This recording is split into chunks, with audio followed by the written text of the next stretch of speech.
I remember the day I died, not the death that would eventually claim me in service to the Emperor, but the death of the child I once was. The day the sky split open and a pod of burning metal descended upon the volcanic plains of Nocturne. The day they found me, a scrawny thing with burns across half my body, clutching a hammer I had forged myself from scraps. The day I became something more than human. They say the first death is the easiest. I have died 1,000 times since, each brother lost, each civilian I could not save, each world left burning in our wake. Small deaths, necessary deaths. The currency with which we purchase what the Imperium calls glory. My name is Sergeant Tarek of the Salamanders, 3rd Company, and I have served the Emperor for 276 Terran years. I have walked through fire that would melt flesh from bone. I have faced horrors that would shatter the minds of mortal men. I have seen the best and worst of humanity, often in the same moment, in the same person. I have been called hero, monster, savior, and butcher. The truth, as always, burns somewhere in between. The first thing they teach you when you join the Salamanders is that fire does not just destroy. Fire purifies, fire forges. The weak metal becomes strong in the flames. The impurities burn away. What remains is harder, more resilient, more useful. But make no mistake, becoming useful is a violent process. My transformation began in the burning halls of Mount Deathfire. I was 12 Terran years old, though on Nocturne, with its harsh and unforgiving cycle of destruction and rebirth, such measurements meant little. I had survived my trial, recovered an artifact from deep within one of the volcanic fissures that constantly threatened to consume our settlements. My lungs were scorched, my skin was blistered, but I had proven myself worthy of consideration. The apothecaries took me apart piece by piece. They replaced my fragile human organs with manufactured marvels of biological engineering. They reshaped my skeleton, lengthened my limbs, expanded my ribcage to accommodate my enhanced physiology. They rewrote the code of my existence at the genetic level with the sacred gene seed of Vulkan himself. I screamed for days, then weeks, then months, until one morning I realized I had forgotten how to scream. I had forgotten the boy I once was. I looked in the reflecting surface of a surgical instrument and saw red eyes staring back at me from coal-black skin. I was reborn in fire. I was no longer human. I was Astartes. I was a salamander. The humans we protect look upon us with awe, with reverence, with fear. They do not understand what we have sacrificed to become their guardians. They see only the glory. They do not see the cost. But I am getting ahead of myself. The story of any space marine is the story of war. Endless war. War without purpose beyond survival. War without hope of victory. War without meaning except that which we carve from it with bolter and blade. But for the sons of Vulkan, war has always meant something different, something more. For us, there is no glory in battle itself. Glory lies only in the salvation of those who cannot save themselves. My first deployment came 63 years ago on a mining world called Corrigus VII, a backwater planet of little strategic importance but home to 8 billion Imperial citizens. The kind of place the Imperium remembers only when the tithe comes due or when something goes catastrophically wrong. Something had gone catastrophically wrong. The Vox distress signal spoke of rebellion, but what we found was worse, much worse. Genstealers had infiltrated the primary mining colony 3 generations earlier. By the time we arrived, half the planet's ruling class bore the subtle marks of Xenos corruption. Slightly too many joints in their fingers, eyes that reflected light like polished stone, mouths that opened just a fraction wider than they should. I remember standing in the drop pod as it plummeted toward the surface, surrounded by my battle brothers. The veterans wore the resigned expression of men who knew what was coming. The younger ones, like myself, still believed in glory, in heroism, in salvation. Captain Dracus, a warrior with 300 years of service etched into the scars on his face, looked at me with something like pity. "Remember, Brother Tarek, he said, his voice as rough as volcanic stone. "We are the Salamanders. We bring the Emperor's mercy as well as his judgment. Save those who can be saved." I nodded, full of purpose, full of pride. I did not understand the weight of his words. Not yet. We made planetfall in the capital mining settlement, a sprawling city built into the side of a mountain rich with adamantium ore. The streets were empty. The silence was absolute. 8 million people lived in that city, and not one walked its streets. "Where are they?" Brother Agathon asked, his bolter sweeping across the vacant plaza where we had landed. A sound answered him, a wet, slithering sound that seemed to come from everywhere at once. From the sewer grates, from the darkened windows of hab blocks, from the mining tunnels that fed into the city like arteries.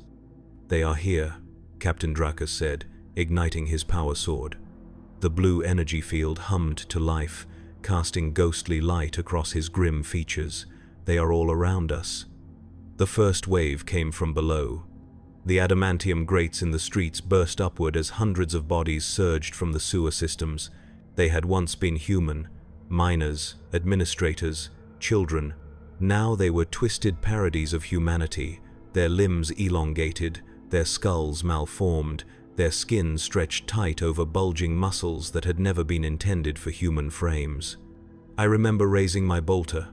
I remember the first round I fired, punching through the chest of what had once been a woman. She still wore the tattered remains of a mining administrator's uniform. A name tag was pinned to her chest, just above where my bolt round detonated, shredding her torso in an explosion of corrupted flesh. Her name had been Livia. I tell myself she was already dead, that the person she had been had died long before I pulled the trigger. But in the dreams that sometimes come during my brief periods of sleep, I see her face. I see all their faces. We fought for 18 hours straight in that first engagement. Bolter fire and flamers turned the narrow streets into killing corridors. The infected came in waves, using their superior numbers to try to overwhelm us. We burned them by the hundreds, by the thousands. The smell of promethium and cooked flesh filled the air, so thick you could taste it. I ran out of bolter ammunition 6 hours in. I switched to my combat knife and chainsword. The combat became intimate, personal. I looked into the eyes of each corrupted citizen as I ended their suffering. Some of them begged, some of them thanked me. By the time night fell, the streets ran black with tainted blood. We had secured a perimeter around the central administrative complex, but the city belonged to the gene stealers and their hybrid offspring. We were 18 salamanders against millions of infected. "We should call for exterminatus," Brother Hector said as we regrouped in what had once been a city council chamber. "The planet is lost." Captain Dracus shook his head. "There are 8 billion souls on this world, brother. Not all are infected. We do not condemn the innocent to death if there is any other way." "With respect, Captain," Hector persisted, "we have lost 3 battle brothers already. We cannot cleanse an entire planet with 15 Astartes." "We are salamanders," Dracus replied, and that was answer enough. That night, we discovered there were survivors. Humans who had barricaded themselves in the deep mining tunnels, protected by emergency blast doors designed to contain cave-ins. Nearly 2 million citizens, untainted, terrified, and running out of food and air. This is why we cannot simply burn the world and leave, Dracus told us as we gathered around the Vox unit that had picked up their desperate transmissions. This is what separates us from the other chapters. We remember what we fight for. We spent the next 8 days fighting our way to those mining tunnels, street by street, building by building. Every inch paid for in blood, most of it corrupted, but some of it pure. We lost 2 more brothers in those days. Good men. Warriors I had trained with, fought alongside, shared the sacred brotherhood of the Salamanders with. I remember Brother Caius most clearly. He had been a year behind me in training, a quiet soul with a gift for crafting. His artificer work on power armor was renowned throughout the chapter. He died holding a service tunnel against a wave of gene stealers so that 300 mining families could escape to our extraction point. When we recovered his body, we found that he had positioned himself in death to continue blocking the tunnel. Even in his final moments, he remembered his duty. We managed to evacuate 1,864,512 Imperial citizens from Corrigus VII. The rest were purged when the Inquisition finally arrived with a battle fleet and executed exterminators from orbit. The official record lists the operation as a success, a triumph of Imperial might. None of the official accounts mention the 6,135,488 souls who died in atomic fire. None mention the 5 Salamanders who gave their lives so that others might live. This is the glory they speak of in the great cathedrals of terror. This is the price of survival in a galaxy that knows only war. But Corrigus VII was only the beginning. The years blurred together after that first campaign, decades of war, centuries of battle. The names and faces of the worlds we fought on begin to run together like watercolors in the rain. But some stand out, some burn too brightly to ever fade from memory. Hephaestus Prime, a forge world of the Adeptus Mechanicus that fell to the corruption of chaos. We fought through manufactorums larger than cities, where the very machinery had been twisted into demonic parodies of themselves. The air was thick with toxic fumes and the screams of tortured machine spirits. In the great forges, where once they had produced tanks and weapons for the Emperor's armies, the corrupted tech priests conducted blasphemous rituals, binding demons to machines and flesh alike. We cleansed it with fire, always with fire. The sacred promethium of our flamers purified what could not be saved. We fought for 3 months on that world, 3 months of unrelenting horror. I watched a daemon engine consume Brother Terran, drawing him screaming into its mechanical maw while his armor crumpled like parchment. I avenged him. I slew the beast with melter charges placed in the exact spots where the machine and daemon were imperfectly joined. I listened to it scream as it died. I took no pleasure in the killing, only in the knowledge that it would claim no more victims. We evacuated 12,000 uncorrupted tech adepts from Hephaestus Prime. The rest were deemed too compromised to save. The Inquisition records note that we successfully preserved 37% of the Forge world's most valuable technological assets. They do not mention the cost. They never do.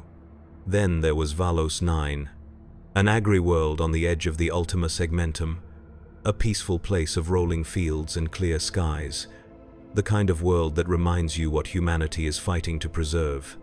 It was one of the few deployments where we arrived before disaster had fully taken hold. Orcs had made planetfall on the southern continent, a relatively small force, a splinter of a larger WARG that had been broken in the void by the Imperial Navy. Still, to the farmers and their families, it might as well have been the apocalypse. We deployed directly to the largest settlement under attack. I remember the golden fields burning, black smoke rising to stain the perfect blue sky. The sound of crude orc firearms mixed with the screams of civilians, the smell of blood and burning crops carried on a wind that should have borne only the scent of growing things. This time, we arrived in time to make a difference. The greenskins had only just breached the settlement's modest defenses when our drop pods crashed into their rear lines. We emerged in fire and fury, bolters roaring, flamers painting the fields with cleansing promethium. The orcs turned to face us, delighted by the prospect of a proper fight.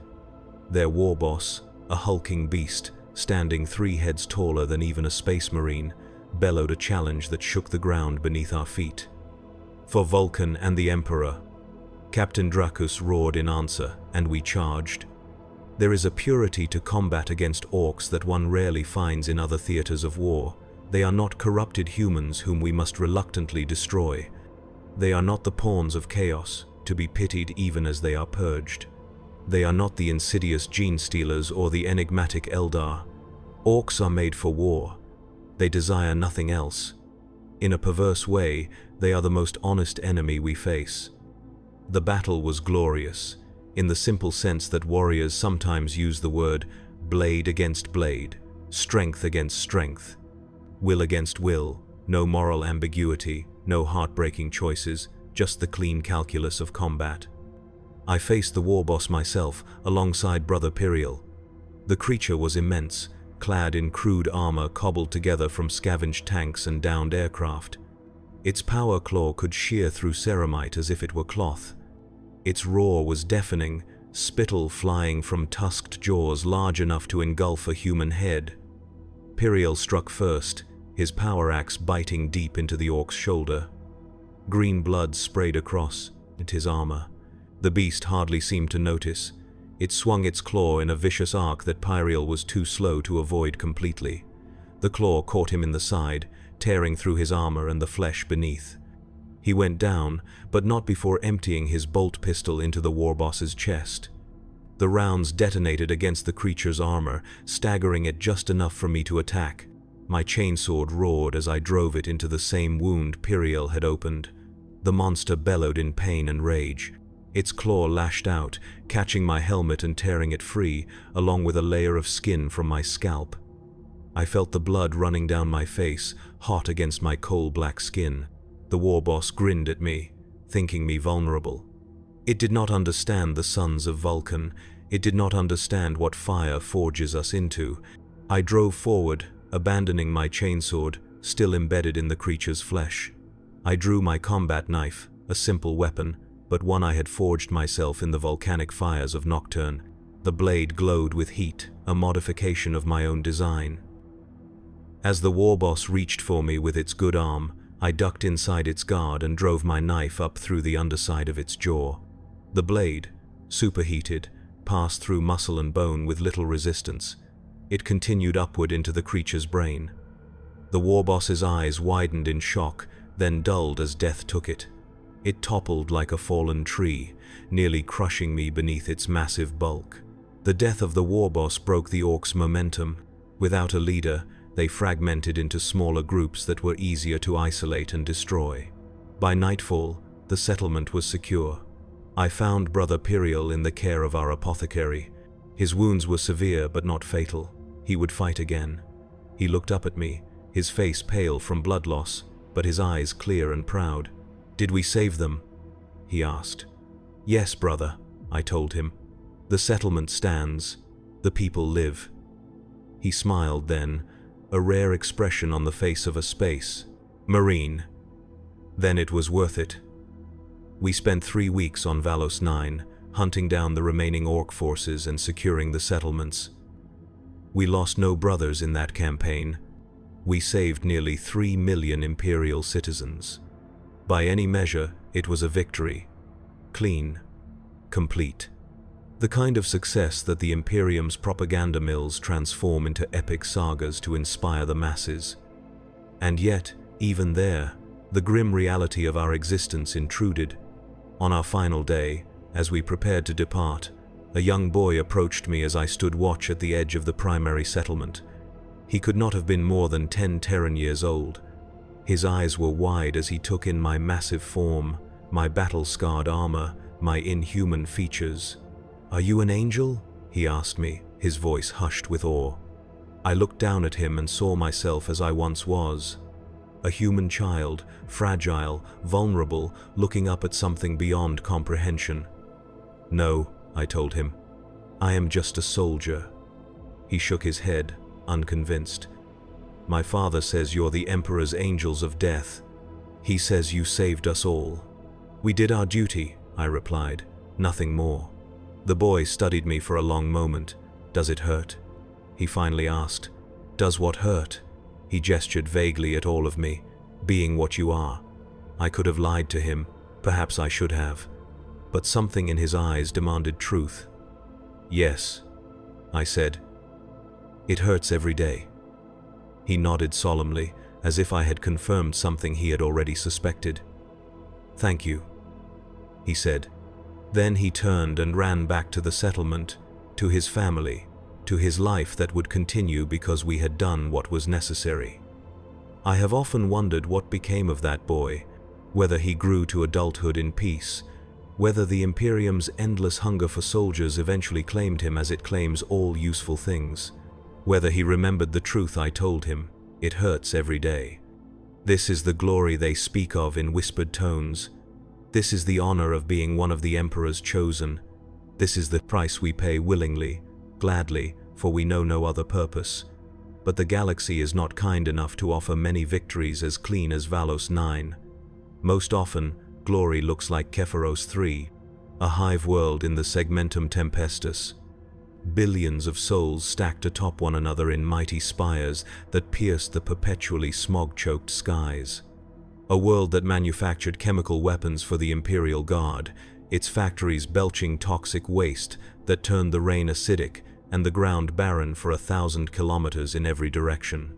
We came to Kepharos 3 in response to a planetary uprising. The official reports claimed worker revolts had turned violent, threatening the world's vital production of chemical munitions.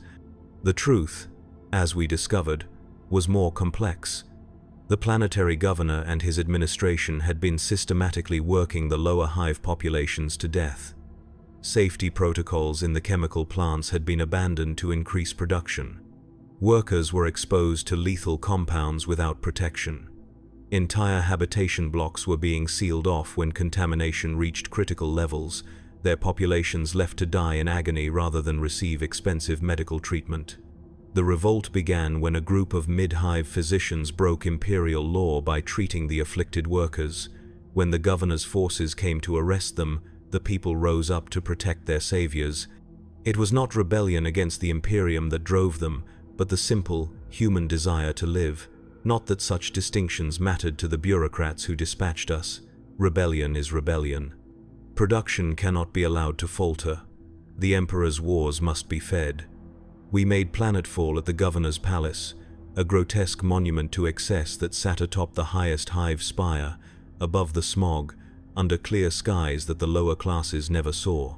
Governor Malthus greeted us himself, a corpulent man dripping with gold adornments, his skin smooth and pale, untouched by the chemical burns that marked his workers. "Thank the Emperor you've arrived," he wheezed, struggling to bow before Captain Dracus. "The rebels control the lower 60 levels of hives, Secundus and Tertius. They've seized the primary munitorium. Production has fallen 30% in just 2 weeks. The situation is untenable." Dracus regarded the man with the impassive crimson gaze of our kind. "We will restore order," he said simply. The governor smiled, revealing augmetic teeth of gold and platinum. "Excellent. I have prepared tactical layouts of the rebel-held territories. Might I suggest you begin with saturation bombardment of the worker habitation blocks? Break their will early, and the rest will fall quickly." I watched Dracus's face. After 2 centuries of brotherhood, I could read the subtle signs of his disgust that would be invisible to human eyes. "We will assess the situation ourselves," Dracus replied. "The Salamanders do not make war on civilians if it can be avoided." The governor's smile faltered. "These are not civilians, Captain. They are traitors. Rebels. They have violated imperial law and disrupted vital war production." "Nevertheless," Dracus said, his tone making it clear the discussion was over, "we will proceed according to our own tactical assessments." That night, while the governor hosted a feast in our honor that none of us attended, we sent infiltration teams into the lower hives. I led one such team, moving through maintenance tunnels and waste disposal chutes to bypass the rebel barricades. We wore stripped-down armor, carrying minimal weaponry to remain mobile in the cramped confines of the underhive. What we found confirmed our suspicions. The rebels were ordinary imperial citizens, driven to desperation by unconscionable abuse. Many bore the marks of chemical exposure, weeping sores, respiratory distress. Children born with mutations that had nothing to do with chaos and everything to do with industrial toxins. Their leaders were not radicals or malcontents. They were shift supervisors, Medicaid personnel, maintenance technicians, people who had simply decided that survival was worth fighting for. I observed a makeshift hospital established in what had once been a reclamation plant. Hundreds of patients lay on improvised beds, attended by exhausted medical staff working with scavenged equipment. Among them moved a woman who seemed to be coordinating the efforts. She was small, even by human standards. her body thin and angular. Chemical burns covered the left side of her face, twisting her features into a permanent grimace. Yet there was a quiet dignity in how she moved from patient to patient, offering what comfort she could. I watched her for an hour from the shadows. I saw her hold the hand of a dying man as he drew his last breath. I saw her comfort a child whose lungs had been so damaged by chemical exposure that each breath was an agony. I saw her organize the distribution of the pitiful supplies they had managed to hoard. I returned to our command post with my report. Captain Dracus listened in silence as I detailed what I had seen. "What would you recommend, Brother Tarek?" he asked when I had finished. It was a test. I knew it then, just as I know it now. A test of whether I truly understood what it meant to be a salamander. "We should negotiate," I said. "These people do not seek to overthrow the Imperium. They seek only to survive. If the governor would implement proper safety protocols, provide adequate medical care, and grant amnesty to those who have risen up, I believe they would return to work willingly." Dracus nodded, a faint smile touching his lips. "And if the governor refuses? Then we should remove him," I said, the words tantamount to heresy. "For the good of the Imperium. A dead world produces no munitions. A workforce worked to death leaves no one to train the next generation. What is happening on Kepharos 3 is not just immoral, it is inefficient." Dracus laughed then, a sound so rare among our kind that several battle brothers turned to stare. "Well reasoned, Brother Tarek. You speak as Vulkan would. The greatest good for the greatest number, while never forgetting the value of each individual life." His expression grew serious again.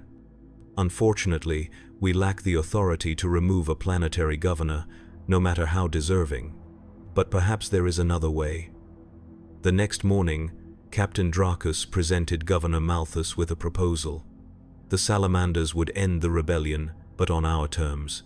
We would guarantee worker safety reforms, medical treatment for the injured, and amnesty for all but the highest rebel leaders. In exchange, the workers would return to their posts, and production would resume. The governor was apoplectic. "You overstep your authority, Captain. You were sent here to crush this rebellion, not to negotiate with traitors." "We were sent here to restore order and resume production," Dracus replied calmly. "This is the most efficient way to achieve both objectives." "I will report this to your chapter master," the governor sputtered. "To the sector lord, to the Inquisition itself." "You are welcome to do so," Dracus said. "In the meantime, we will proceed with our plan, unless, of course, you wish to reclaim the lower hives yourself." The governor had no response to that. His own forces had proven woefully inadequate against the determined resistance of people with nothing left to lose. Without the Salamanders, he had no way to regain control. "Very well," he finally spat. "Do it your way, but I will remember this, Captain. The Adeptus Astartes are not beyond the reach of imperial justice." Dracus bowed slightly, the gesture containing not an ounce of respect. "We count on it, Governor." We made contact with the rebel leaders that same day. I was part of the delegation that entered their territory under a flag of truce. We came in full armor but with our weapons holstered, a show of both strength and restraint. They received us in the same makeshift hospital I had observed earlier. The woman with the chemical burns stood at the front of their group, her chin held high despite the fear that must have filled her at the sight of 5 space marines in full battle plate. "I am Captain Dracus of the Salamanders," my commander said, his deep voice echoing in the cavernous space. "We have come with a proposal to end this conflict." The woman stepped forward. "I am Vasha Kain, elected speaker for the Coalition of Worker Safety. We did not seek conflict, Captain. We sought only to live." "So I have been told," Dracus replied. "And that is why we are here. Not to destroy you, but to find a path forward." He outlined our proposal. Safety reforms, medical treatment, amnesty, a return to work under humane conditions. The rebel leaders listened in stunned silence. They had expected death. They had steeled themselves for martyrdom. They had not expected compassion from the Emperor's angels of death. Why? Vasha finally asked.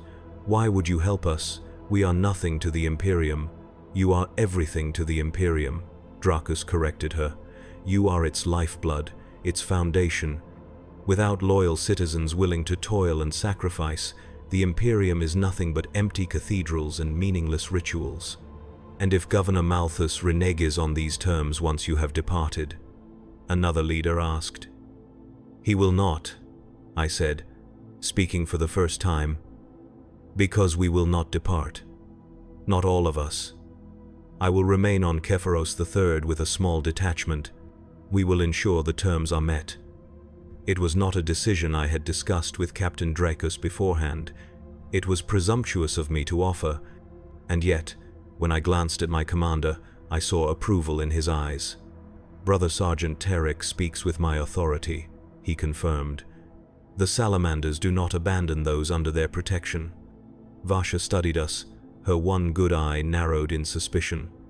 "And what do you want in return?"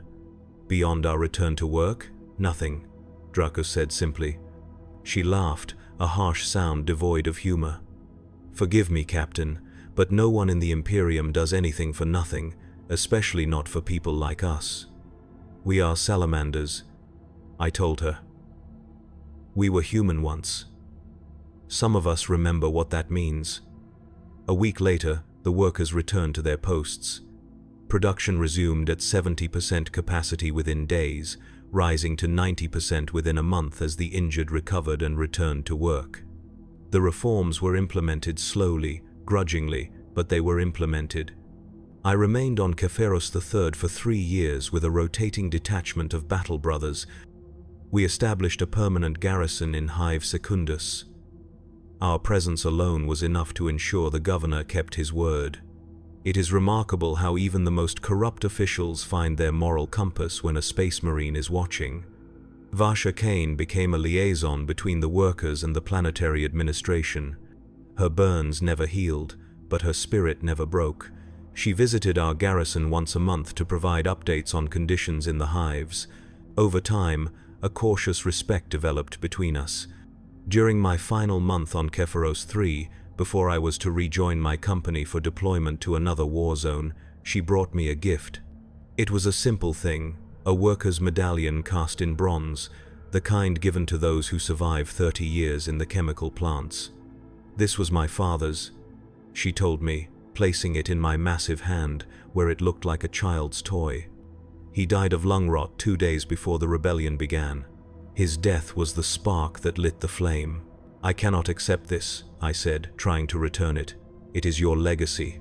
She closed my fingers around the medallion. "And now it is part of yours.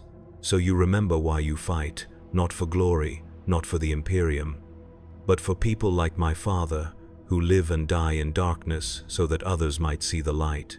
I kept the medallion. I wear it still, on a chain around my neck, beneath my armor where only I know it exists. A reminder that glory is not what the Imperium says it is. Glory is in the lives we save, not the lives we take. But for every Kepharos III, there are a dozen worlds where we cannot find such clean resolutions. Where the corruption runs too deep, the threat is too great, or time simply runs out. I think of Delanos II, where a warp storm breached the veil between realities and flooded an entire continent with the raw stuff of chaos. We fought for 6 weeks to evacuate as many civilians as possible before the corruption became irreversible. In the end, we saved less than 3% of the population. We were forced to burn the rest with holy promethium, their screams following us as we lifted off in the final gunships.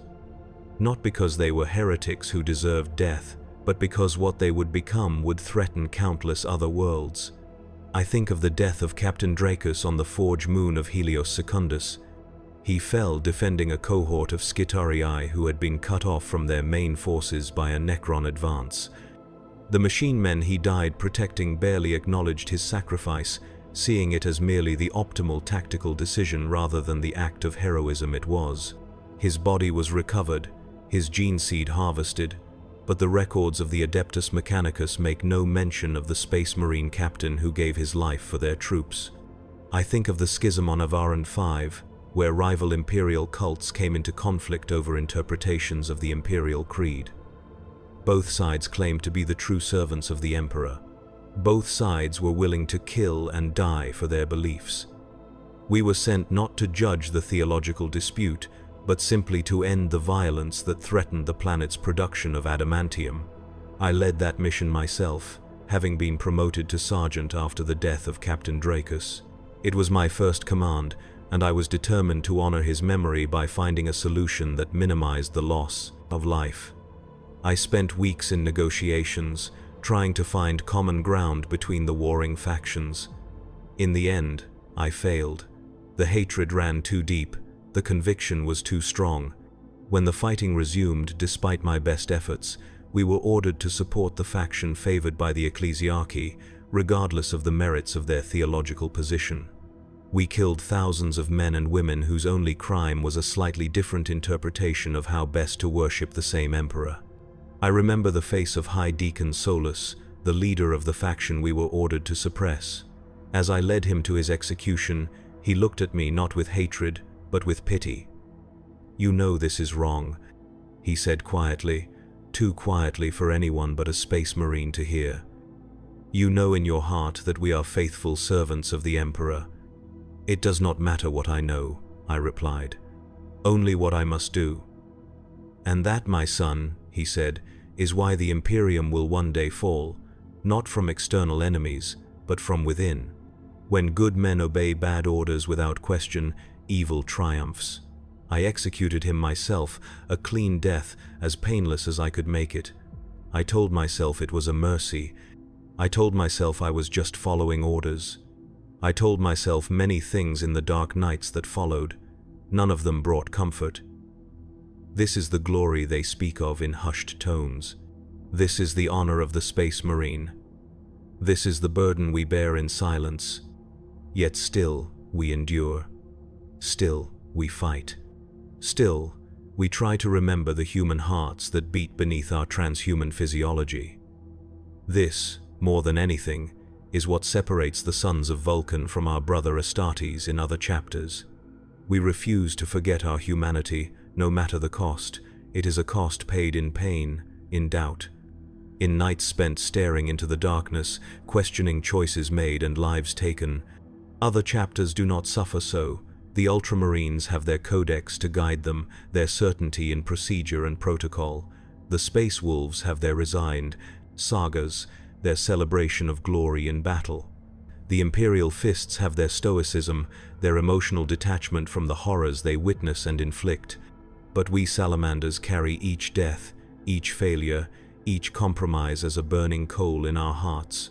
And like the forges of Nocturne, those burning coals both wound us and strengthen us. I have served as sergeant for nearly 4 decades now.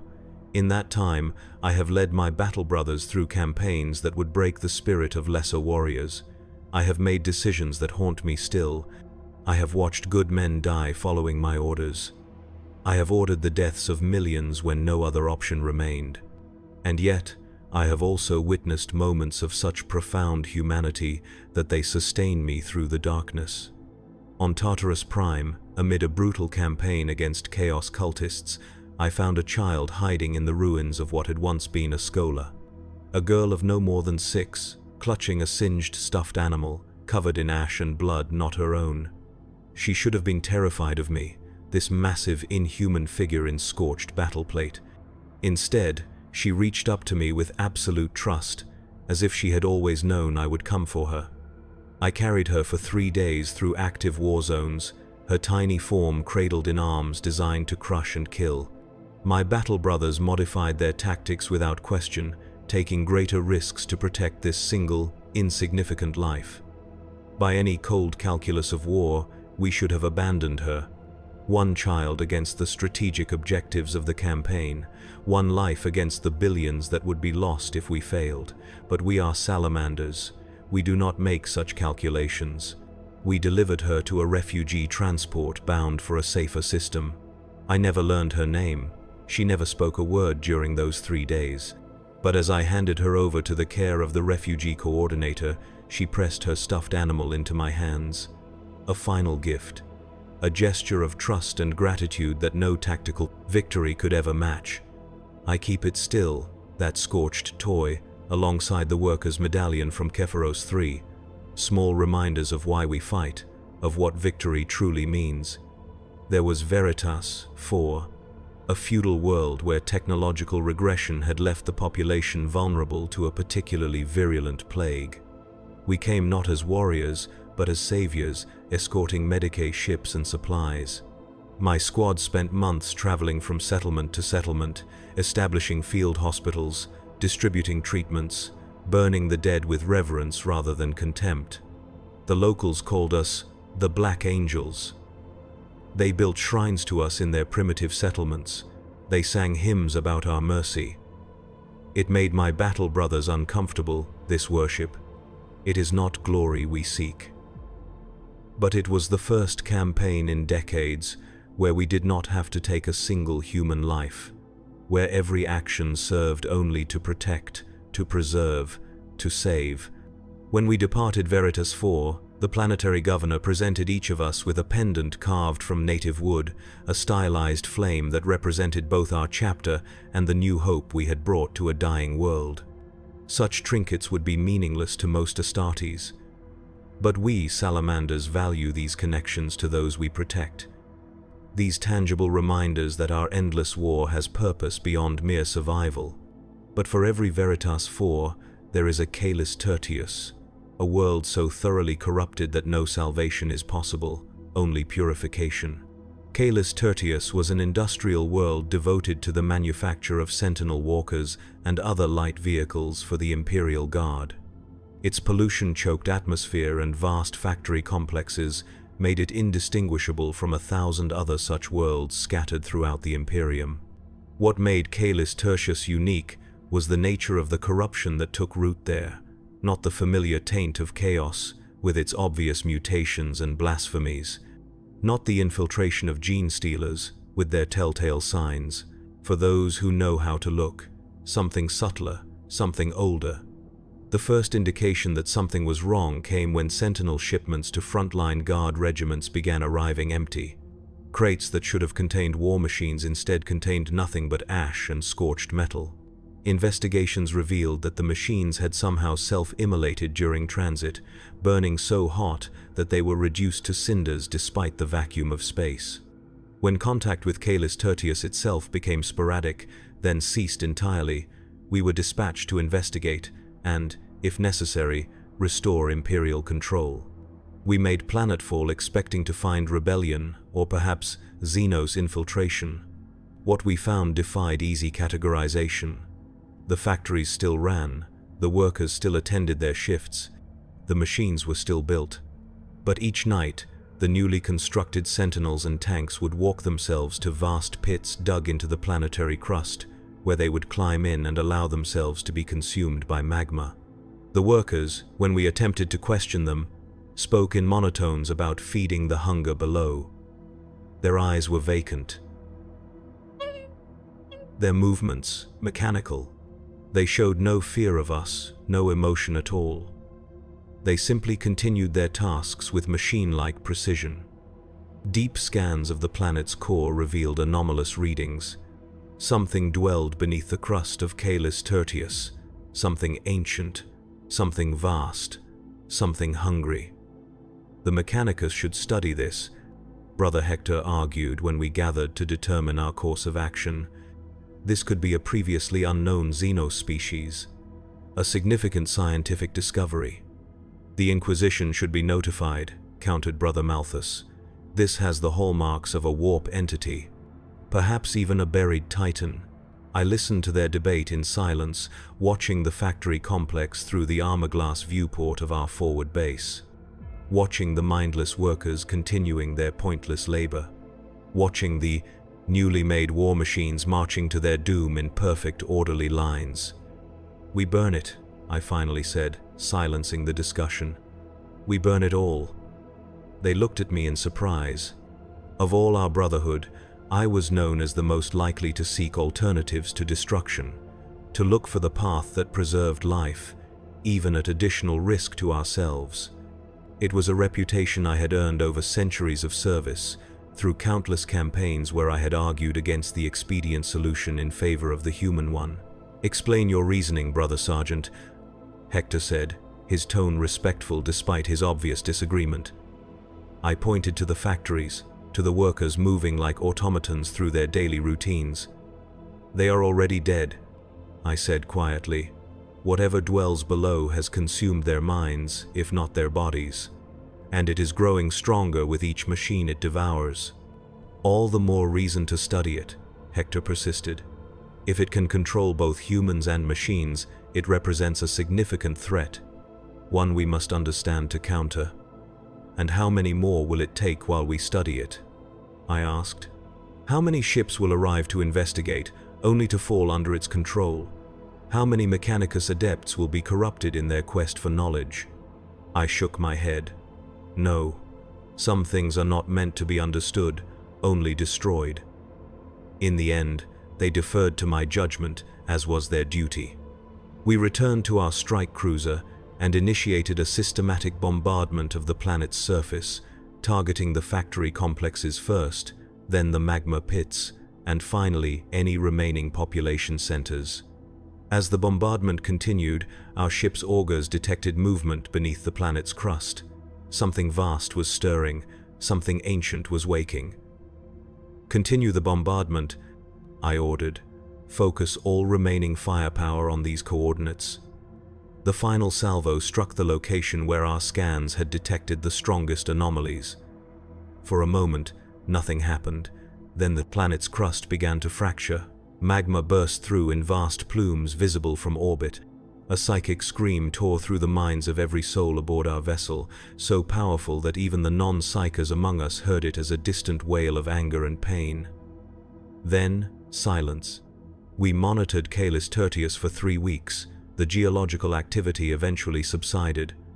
The psychic emanations ceased. Whatever had dwelled within the planet was either dormant again or, more likely, destroyed. The official report listed the action as exterminatus extremis, executed due to irrecoverable industrial collapse and widespread civil unrest. The truth was recorded only in the sealed archives of our chapter, and in the nightmares of those who heard that final psychic scream. This is the glory they speak of, though they know not what it means. This is the honor of making decisions that none should have to make, of bearing burdens that would crush a normal human soul. I have served the Emperor for 276 years. I have seen wonders and horrors beyond counting. I have made decisions that saved millions and condemned millions more. I have watched brothers die and recruits rise to take their place. I have forged weapons in the volcanic fires of Nocturne and reforged myself countless times in the crucible of war. And through it all, I have tried to remember what sets the Salamanders apart. What makes us unique among the Emperor's angels. We remember, we feel, we carry the weight of each life taken, and each life saved. We do not glory in battle for its own sake, but in the protection of humanity, no matter the cost to ourselves.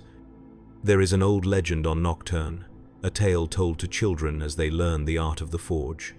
It speaks of a salamander, one of the great fire lizards that dwell in the volcanic regions, that willingly entered the forge fire to save a human child who had fallen in. The salamander wrapped itself around the child, absorbing the heat of the flames into its fireproof scales. Though the child was saved, the salamander was changed by its time in the fire. Its scales, once bright and vibrant, were charred black. Its eyes, once dark, glowed red with the heat it had absorbed. The changed salamander could never return to its kind.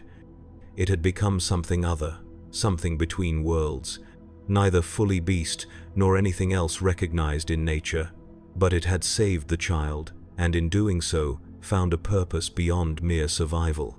We are like that salamander, changed by the fires we willingly enter, alienated from the humanity we were born to, neither fully human nor truly inhuman, bearing the marks of our sacrifice in our charcoal skin and glowing red eyes, unable to return to what we once were. But we save the children, we protect the innocent, we stand against the darkness that would consume everything, and in that purpose, we find meaning in the transformation we have undergone. Is this glory? I do not know. I know only duty and brotherhood and the fire that forges us all. There is a sculpture in the great hall of our fortress monastery on Nocturne. It depicts Vulkan, our Primarch, not in battle, but kneeling to lift a fallen child from the ashes of war. His massive form, wrought in adamantium and onyx, curls protectively around the small bronze figure of the human infant. His face, so like and unlike our own, bears an expression of profound compassion. When new recruits enter our chapter, before their transformation begins, they are brought to stand before this sculpture. They are told the story of Vulkan's compassion, of his unwavering commitment to the protection of humanity. They are asked a single question: are you willing to burn so that others might live? Only those who understand the true meaning of the question are accepted. Only those who grasp that the glory of the Salamanders lies not in victory, but in sacrifice, are worthy to join our ranks. I stood before that sculpture over 2 centuries ago, a frightened boy from the ash wastes of Nocturne, and answered yes, without fully understanding what I was agreeing to. I understand now. I understand the glory and the burden of being a son of Vulkan. The fire consumes us all in the end. But what we protect from the flames, that is our true legacy. That is the glory that matters. Not the tales told in imperial propagation halls, not the honors bestowed by distant lords who have never seen true combat, but the lives that continue because we were willing to place ourselves between humanity and all that would harm it. I am Sergeant Tarek of the Salamanders, and I have died 1,000 deaths in service to the Emperor. Each brother lost, each civilian I could not save, each world left burning in our wake. Small deaths, necessary deaths. But I have also lived 1,000 lives, each child rescued from the rubble of war, each world protected from the darkness, each moment of compassion in a galaxy that knows only cruelty. That is the paradox of our existence, that is the truth behind the glory they speak of. We die every day so that humanity might live. We burn so that others might know warmth without destruction. We enter the fire willingly, knowing it will change us, scar us, mark us forever as something other than human. And we would choose it again, every time. For we are the Salamanders, sons of Vulkan, forged in fire, tempered in battle, shaped by compassion. And though the galaxy burns around us, though the enemies of humanity are beyond counting, though the cost of victory grows ever steeper, we will stand into the fires of battle, unto the anvil of war, for the Emperor, for humanity, for the chance that somewhere a child might grow to adulthood never knowing the horrors we have witnessed.